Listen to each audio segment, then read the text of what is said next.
स्वच्छ भारत अभियान बना देशव्यापी जन आंदोलन, प्रधानमंत्री की पहल के आने लगे सार्थक नतीजे।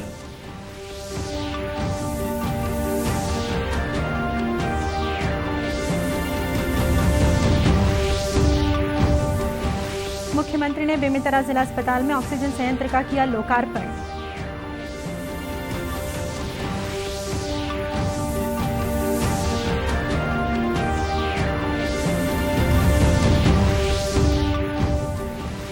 भाजपा ने राज्य में राजनीतिक अस्थिरता का आरोप लगाते हुए इसके जल्द समाधान की मांग उठाई।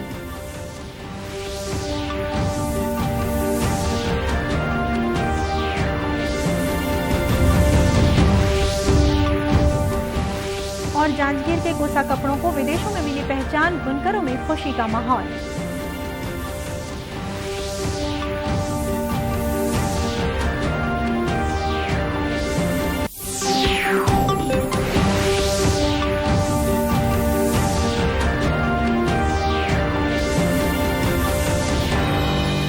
नमस्कार, आप देख रहे हैं दूरदर्शन समाचार। मैं हूं शीतला शुक्ला। अब समाचार विस्तार से। स्वच्छ भारत अभियान इस समय पूरे देश में एक बड़ा जन आंदोलन बन चुका है। इसी तरह खुले में शौच से मुक्त करने के लिए भी चलाया गया विशेष अभियान अब लोगों के बीच चर्चा का विषय बन चुका है। प्रधानमंत्री नरेंद्र मोदी की इस पहल के सार्थक परिणाम सामने आए हैं। पेश है एक रिपोर्ट। प्रधानमंत्री श्री नरेंद्र मोदी की अगुवाई में देश को खुले में शौच से मुक्त बनाने के लिए 2014 में आरंभ किया गया स्वच्छ भारत मिशन न केवल एक जन आंदोलन बना, बल्कि इसे विश्व की सबसे बड़ी व्यवहार परिवर्तन योजना का गौरव भी मिला। स्वच्छ भारत मिशन ग्रामीण की उदाहरणीय सफलता के बाद जरूरत थी इस परिवर्तन को स्थायी बनाने की, और इस लक्ष्य को हासिल करने के लिए स्वच्छ भारत मिशन के दूसरे चरण यानी कि ODF प्लस की शुरुआत की गई। साथियों, खुले में शौच से मुक्ति के बाद अब दायित्व और बढ़ गया। देश को ODF के बाद ODF प्लस बनाने के लक्ष्य पर काम चल रहा है। अब हमें कचरे से कंचन बनाने का काम को तेज करना है। स्वच्छ भारत मिशन का ये दूसरा चरण कहीं अधिक महत्वपूर्ण है। अब और अधिक तकनीकी विषयों तथा जटिल समस्याओं जैसे सॉलिड और लिक्विड वेस्ट, प्लास्टिक वेस्ट के विरुद्ध हमें सफलता पानी है।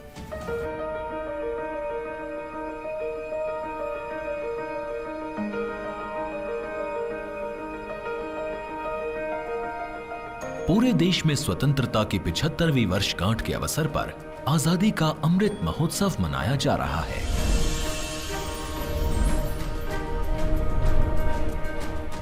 इस दौरान पिछले कई सालों की तरह इस साल भी स्वच्छता ही सेवा पखवाड़ा धूमधाम से मनाया गया।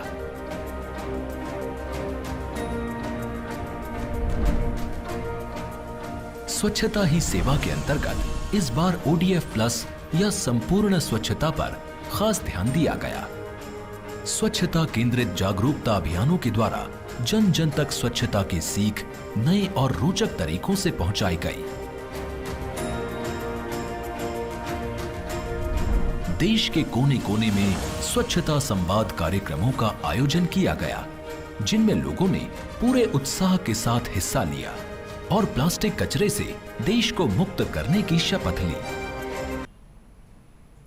मुख्यमंत्री भूपेश बघेल ने आज बेमेतरा जिला अस्पताल में ऑक्सीजन प्लांट और डायलिसिस सुविधा का लोकार्पण किया।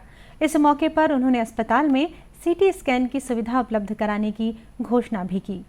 मुख्यमंत्री ने कहा कि जिला अस्पताल में ऑक्सीजन की आवश्यकता वाले गंभीर मरीजों को अब आसानी से ऑक्सीजन मिल सकेगी। जिला अस्पताल में 3000 लीटर तक भंडारण क्षमता का टैंक भी स्थापित किया गया है, जिससे ऑक्सीजन की लगातार आपूर्ति हो सकेगी। इस ऑक्सीजन संयंत्र को बिजली गुल होने पर भी चालू रखा जा सकेगा। इसके लिए अस्पताल में ध्वनि रहित बिजली जनरेटर भी लगाया गया है। मुख्यमंत्री ने जिले को डायलिसिस यूनिट प्रदान करने के लिए बेमेतरा लायंस क्लब के पदाधिकारियों की सराहना करते हुए कहा कि इस सहयोग से लायंस क्लब ने सेवा का उत्कृष्ट उदाहरण पेश किया है। उन्होंने कहा कि एक समय डायलिसिस की सुविधा के लिए मरीजों को दिल्ली, मुंबई जैसे बड़े शहरों में जाना पड़ता था। कई लोग इन सुविधाओं से वंचित रह जाते थे, मगर अब जिलों में डायलिसिस की सुविधा उपलब्ध होने लगी है और गरीब से गरीब व्यक्ति भी इसका लाभ ले सकते हैं। इससे पहले मुख्यमंत्री ने मुंगेली जिले में विभिन्न सामाजिक संगठनों के पदाधिकारियों से मुलाकात की। उन्होंने सामाजिक संगठनों की मांगों पर सहानुभूतिपूर्वक विचार करने का आश्वासन दिया। इसके बाद श्री बघेल ने मुंगेली में विभिन्न विभागों के जिला अधिकारियों की बैठक ली। उन्होंने जिले में संचालित कल्याणकारी योजनाओं की प्रगति की समीक्षा भी की। प्रदेश में पिछले कुछ महीनों से मुख्यमंत्री पद को लेकर लगाए जा रहे अनुमान की वजह से राजनीतिक सरगर्मियां लगातार बढ़ रही हैं। राज्य की मुख्य विपक्षी दल भाजपा ने इसे छत्तीसगढ़ के लिए दुर्भाग्यपूर्ण बताते हुए कहा है कि कांग्रेस के राष्ट्रीय नेतृत्व को राज्य के हित में इस स्थिति का निराकरण जल्द से जल्द करना चाहिए। भाजपा के राष्ट्रीय उपाध्यक्ष और प्रदेश के पूर्व मुख्यमंत्री डॉक्टर रमन सिंह ने मीडिया से चर्चा करते हुए कहा कि प्रदेश में नेतृत्व को लेकर जो अनुमान लगाए जा रहे हैं उस पर जल्द से जल्द विराम लगना चाहिए।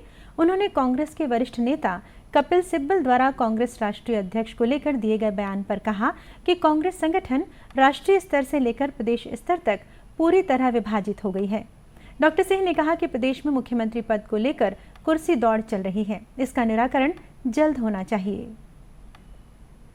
कांग्रेस पूरी राष्ट्रीय स्तर से लेकर प्रदेश स्तर तक पूरी तरीके से विभाजित हो गई।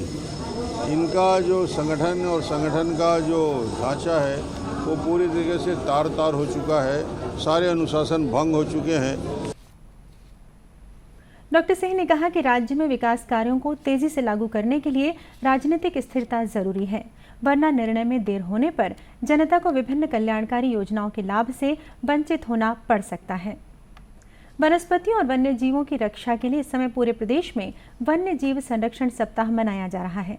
गांधी जयंती पर कल से शुरू हुए इस सप्ताह के दौरान आम लोगों को वन्य जीवों की सुरक्षा और संरक्षण के संबंध में जानकारी दी जा रही है। इसी कड़ी में बस्तर वन मंडल द्वारा जगदलपुर से वन्य जीव संरक्षण सप्ताह के तहत जागरूकता रैली निकाली गई। इस जागरूकता रैली में बस्तर जिले की वन मंडल अधिकारी स्टाइलो मंडावी, एसडीओ सुषमा नेताम और मोहन नायक के अलावा वन विभाग के अन्य वरिष्ठ अधिकारी भी शामिल हुए। रैली को संबोधित करते हुए जिले की वन मंडल अधिकारी स्टाइलो मंडावी ने कहा कि वन्य जीवों को बचाकर हम प्रकृति और पर्यावरण की रक्षा भी साथ साथ कर सकते हैं।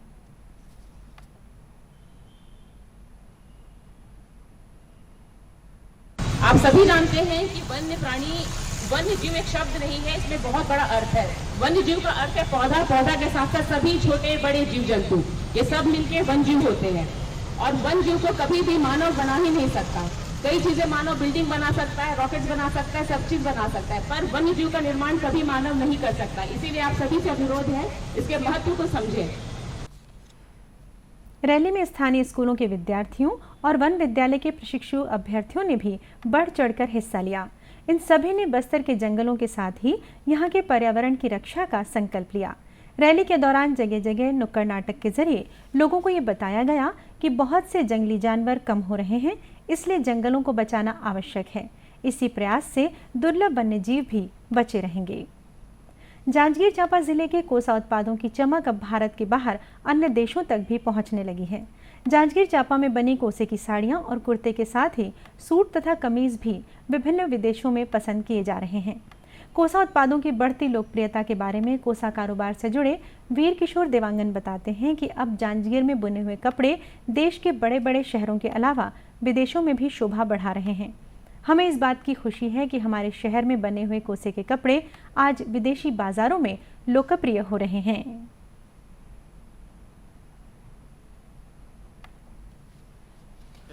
बनाए के जो व्यवसाय और बनाए के कपड़ा बनाए के जो लूम है तेला चलात आए हैं, ये धंधा मोर पारंपरिक धंधा है। मोर बाप दादा परदादा ले चलत आते और सब यही ला करार के जीवन यापन करत आथन।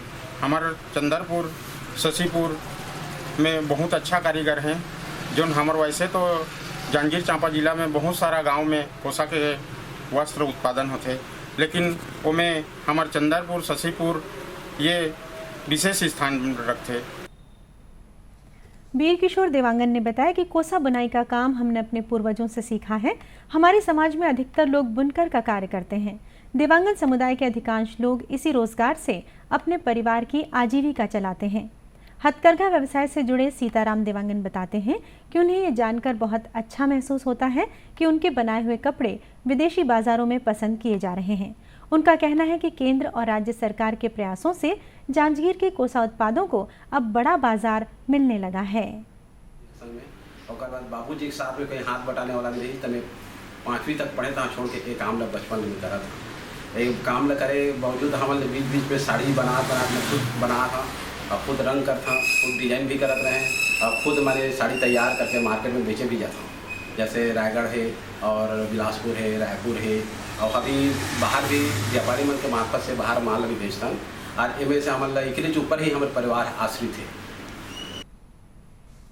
छत्तीसगढ़ के रायगढ़ और चांपा जिलों में कोसा के कपड़े तैयार करना एक पारंपरिक व्यवसाय है। अब इस व्यवसाय को सरकार की मदद से अंतर्राष्ट्रीय पहचान मिलने लगी है। सरकार के इस कदम से निश्चित ही छत्तीसगढ़ के कोसा बुनकरों को उनके उत्पाद के लिए बेहतर लाभ मिलने का रास्ता खुल गया है। आज़ादी के लिए भारत का शानदार संघर्ष आधुनिक विश्व के महानतम संघर्षों में से एक है। दूरदर्शन समाचार इतिहास की धारा बदलने वालों की झलक रोजाना आपके लिए लेकर आ रहा है। आज हम बात करेंगे भारत की पहली महिला स्नातक कादम्बिनी गांगुली के बारे में। कादम्बिनी बोस का जन्म 18 जुलाई 1861 को भागलपुर में हुआ था। उनका जन्म बंगाली पुनर्जागरण के दौरान हुआ था। ये 19वीं शताब्दी से लेकर 20वीं शताब्दी तक का बंगाल क्षेत्र में धार्मिक, सामाजिक और शैक्षिक प्रगति का काल था। कादम्बिनी इस सांस्कृतिक आंदोलन से प्रभावित थीं क्योंकि उनके पिता हिंदू सुधार आंदोलन ब्रह्म समाज के एक प्रभावशाली सदस्य थे। वे महिला अधिकार संगठन भागलपुर महिला समिति के सह संस्थापक भी थे। यद्यपि ये एक ऐसा समय था जब भारतीय महिलाओं के पास शिक्षा के बेहद कम अवसर थे, लेकिन कादम्बिनी के पिता ने शिक्षा के महत्व को समझा और कादम्बिनी को स्कूल जाने की अनुमति दी। प्राथमिक विद्यालय के बाद कादम्बिनी ने महिलाओं के लिए भारत के पहले कॉलेज में प्रवेश लिया, जिसका बाद में बेथ्यून कॉलेज में विलय कर दिया गया था। स्कूल ने कलकत्ता विश्वविद्यालय प्रवेश परीक्षा प्रणाली को अपनाया और 1879 में कादम्बिनी इस कठिन परीक्षा को पास करने वाली पहली महिला बनी। कादम्बिनी की सफलता ने बेथ्यून कॉलेज को अपना पहला कला कार्यक्रम और स्नातक पाठ्यक्रम शुरू करने के लिए प्रेरित किया। शुरुआत में कक्षा में केवल 2 विद्यार्थी कादम्बिनी और उनकी साथी चंद्रमुखी बसु थी।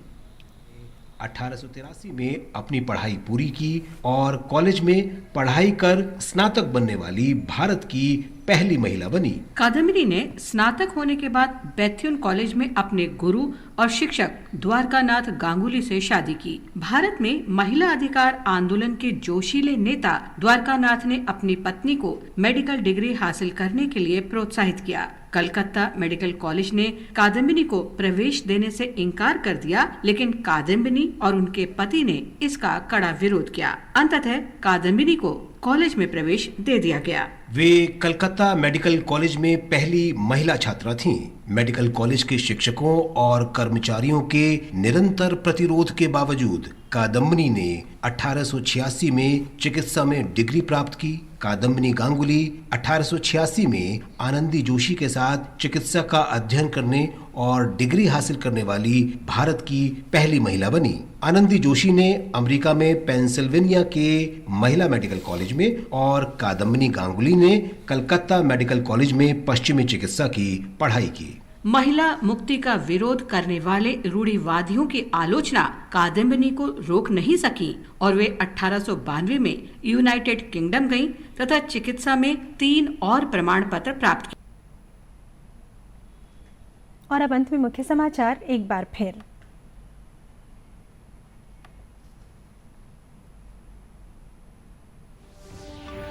स्वच्छ भारत अभियान बना देशव्यापी जन आंदोलन, प्रधानमंत्री की पहल के आने लगे सार्थक नतीजे।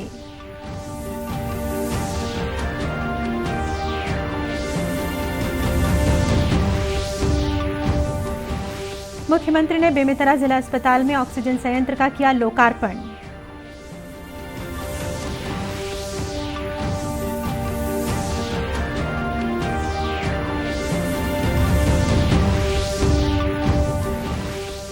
भाजपा ने राज्य में राजनीतिक अस्थिरता का आरोप लगाते हुए इसके जल्द समाधान की मांग उठाई।